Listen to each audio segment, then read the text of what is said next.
Hi everyone, Jared here again from NCE. Going to give you just a last little pointer on our smart TVs if you're having trouble with the actual smart TV side of things. So once you're connected to the internet and everything, you'll see up in our top right hand corner here, we have a little Wi-Fi symbol. So that at the moment is showing we've got full signal coming into our TV. If some programs are taking longer to load than expected, it could be because you may only have 1 or 2 bars up there on the little Wi-Fi indicator. So basically there's really no way to fix that if you've got poor Wi-Fi reception. But one thing that you can do just to reset the whole smart TV side of things to try to free it all up.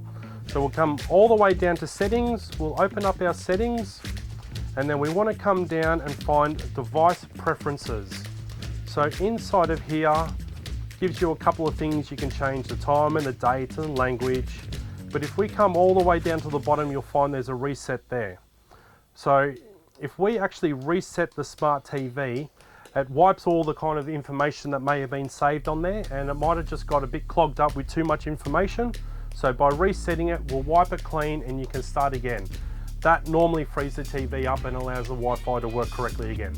For more information on our smart TVs or anything else that NCE has in stock, please visit nce.com.au. Thank you.